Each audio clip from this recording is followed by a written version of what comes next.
आदाब नमस्कार दोस्तों। मैं विशाल इंडियन अपने ब्लॉग पर आपका स्वागत करता हूं, खैर मकदम करता हूं। जय हिंद, जय भारत। जैसा कि आप सबको मालूम है कि 17 अक्टूबर सर सैयद अहमद खान साहब का यौम पैदाइश है, यौम विलादत है, हैप्पी बर्थडे है उनका, मान लीजिए। तो मैं उस मुद्दे पर अपनी कुछ बात रखना चाहता हूं कि उन्होंने उनकी, जैसा कि आपने थंबनेल पर देखा होगा, मैंने उन्हें लिखा है कि इसमें भारत रत्न की मांग की मैंने डिमांड की है। तो अब मैं ये भी बताना चाहता हूँ आपसे कि भारत रत्न की मांग मैं क्यों कर रहा हूँ, क्योंकि एक इतना बड़ा अजीम ये पुरस्कार होता है, भारत रत्न। तो मैं, मेरा अपना जाती तौर पर मानना है कि जो सर सैयद अहमद साहब का किरदार है, जो उनकी ज़िंदगी रही है, जो उनके खिदमात रहे हैं शिक्षा के क्षेत्र में, तालीम के क्षेत्र में, एजुकेशन के क्षेत्र में, वो बेमिसाल और बाकमाल रहे हैं। उस लिहाज से उन्हें भारत रत्न मिलना चाहिए, ये मेरी डिमांड है। उसी मुद्दे पर मैं अपनी बात रखना चाहूँगा आगे कि मतलब उनके दिमाग में ये कैसे आया सर सैयद अहमद खान साहब के कि वो अलीगढ़ यूनिवर्सिटी जो उन्होंने बनाई थी, वो उनके दिमाग में, वो कहाँ से उनके लिए आइडिया आया, किन किन चीज़ों को उन्होंने देखा, समझा, परखा, फिर उन्होंने इस चीज़ को इम्प्लीमेंट किया। बात ये उन दिनों की है, उन्हें नवाजने का एक प्रोग्राम बनाया, एक प्रोग्राम रखा उन्होंने इंग्लैंड में ही। तो उसमें जाना हुआ उनका, सर सैयद अहमद खान साहब का।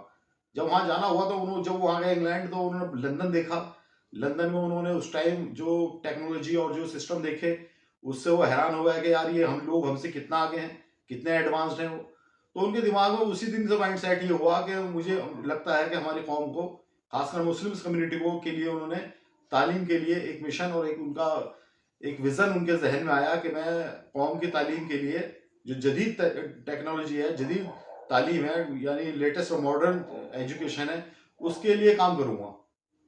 फिर जब वहाँ नवाजा गया तो उनसे ये पूछा गया कि भाई आप, क्योंकि उस टाइम ये होता था कि जब जो लोग उनके फेवर में काम कर जाते थे, उन्हें बख्शीश के तौर पे कि जी ये जायदाद ले लो, इतना एरिया ले लो, आप इतना इतना अपने नाम करा लो, ये इतने गांव ले लो, इतना रकबा ले लो, इतनी प्रॉपर्टी ले लो, इस तरह की चीज़ें वो नजराने के तौर पे, बतौर गिफ्ट के तौर पे उन्हें दी जाती थी।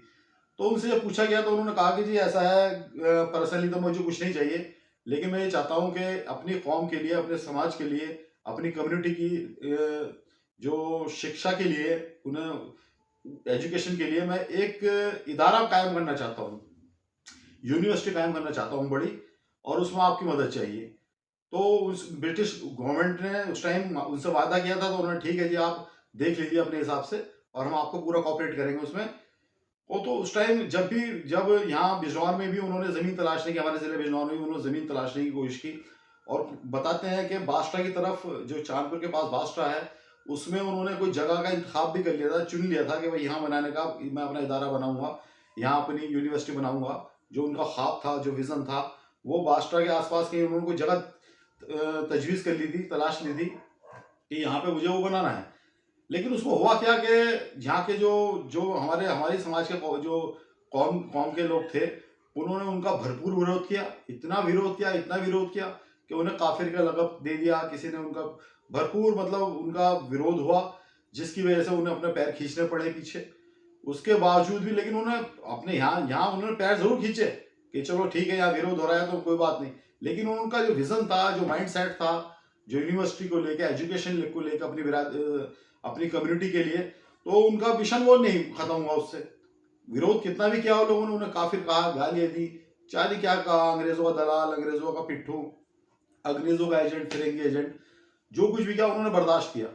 उसके बाद उन्होंने जो विजन था, वो जाके उनका अलीगढ़ में जाकर उन्हें कोई सेटिंग बनी, उनकी जगह उन्हें ली।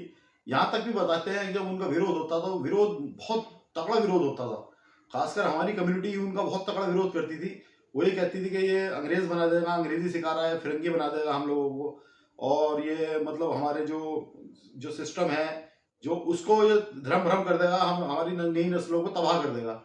लेकिन सर सैयद अहमद खान साहब का जो सिस्टम था, जो जहन था, वो ये था कि मैं ये एजुकेशन के सेक्टर में अपनी कौम को, अपनी नस्लों को आगे लेके जाऊंगा। उसी बिहार पे उन्होंने अलीगढ़ में एएमयू की तामीर का सिस्टम उन्होंने चालू किया, और उसी में लगे रहे बाकायदा। उसके लिए जब फंड रेजिंग करते थे वो, तो चंदे के लिए लोगों से मांगे जाते थे। तो कुछ एक दो वाकया मैंने एक दो लोगों से सुना था। वो ऐसा भी हुआ कि जब वो गए तो वहाँ उन्होंने, जब उनसे मान लीजिए चंदा मांग रहे हैं, तो लोगों ने उठा के उन्हें जूते जूते दे दिए, जूते मार दिए, जूते का एक हार उनके गले में डाल दिया कि हमारे पास आपके लिए ये है। तो सर अहमद खान साहब ने ये किया उस टाइम भी, जूते, अब जबकि उनकी इतनी बेइज्जती और जिल्लत का मामला था, उन्होंने जूते कलेक्ट किए, कट्टे में भरे और स्क्रैप वाले यानी कबाड़ी के पास गए और उनसे जो पैसा आया वो भी उन्होंने अपने जो ख्वाब था, अपनी कौम के लिए जो ख्वाब देखा था उन्होंने एजुकेशन का, एएमयू में लगा दिए। तो देखने वाली बात ये थी दोस्तों कि अगर वो चाहते तो जैसा जो ब्रिटिश गवर्नमेंट उन पर मेहरबान थी, जो हुक्मरान थे उन पर मेहरबान थे, वो इंडिविजुअली पर्सनली अपने लिए बहुत बड़े असासे मांग सकते थे, बहुत जायदाद और प्रॉपर्टी मांग सकते थे, रकबे मांग सकते थे उस टाइम, उस दौर में। लेकिन उन्होंने ये कहा कि मुझे कुछ चाहिए, मेरी कौम के लिए मैं ऐसा इदारा कायम करूंगा जो मेरी कौम को ताउन आने वाली नस्लों के लिए सदियों तक फैज याब होता रहेगा, जिसका फैज आज हमारी कम्युनिटी, खासकर मुस्लिम कम्युनिटी, बेइंतहा फैज उठा रही है उसका, कि जिसकी कोई हद नहीं है।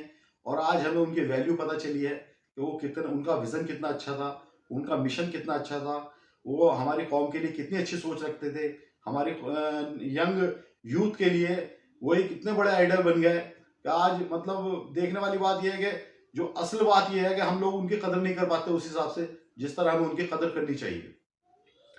उसी हिसाब से जितने खिदमात उनके इसमें एजुकेशन के क्षेत्र में रहे हैं वो भुलाए नहीं जा सकते किसी कीमत पे भी। और मैं अपनी भारतीय सरकार से, खासकर प्रधानमंत्री श्री नरेंद्र मोदी जी से ये अपील करूंगा, गुजारिश करूंगा कि जितना उनको उन्होंने उस टाइम वो खिदमात अंजाम दिए, जबकि उनके पास वसाइल भी नहीं थे, संसाधन भी नहीं थे, उसके बावजूद भी, जबकि वो चाहते तो इंडिविजुअली अपना भला करके बैठ जाते और अपनी जेबें भर लेते, अपने अपने अपने नाम रकबे और प्रॉपर्टीज करा लेते उस टाइम। लेकिन उन्होंने एजुकेशन के क्षेत्र में खिदमात किया। और ऐसा नहीं है खाली मुस्लिम कम्युनिटी नहीं, वो सब समाज उससे फैज उठा रहा है, सब समाजी फायदा उठा रहा है।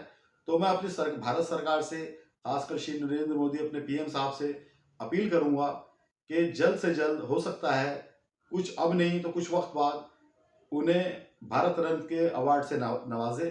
क्योंकि मैं समझता हूँ कि शायद ऐसा अब आज के दौरे हालात में भी इतनी बेदारी तालीम को लेकर, एजुकेशन को लेकर, आज जबकि रेवोल्यूशन आ गई है, क्रांति आ गई है, हर आदमी को एजुकेशन की, तालीम की समझ है, छोटे बड़े को, हर आदमी को। उन्होंने उस टाइम यानी 150-200 साल पहले वो ख्वाब, 150 साल पहले लगभग वो ख्वाब देख रहे थे और उसे इम्प्लीमेंट किया उन्होंने बाकायदा। उन्होंने अपनी पूरे जीवन का मिशन लगा दिया खाली इस चीज में कि शिक्षा का स्तर ऊपर आ सके हमारे सर्व समाज का। तो मैं अपनी भारत सरकार से गुजारिश करूंगा कि जितनी जल्दी हो सके भारत रत्न से नवाजे सर अहमद खान साहब को। मैं आपसे, आप लोगों से भी अपील करूंगा कि इस वीडियो को ज़्यादा से ज़्यादा शेयर करें, जिससे हमारी भारत सरकार तक ये हम अपनी बात पहुंचा सके और सर अहमद खान साहब को असली खराज खिदमत हमारी तरफ से यही होगी। जय हिंद, जय भारत।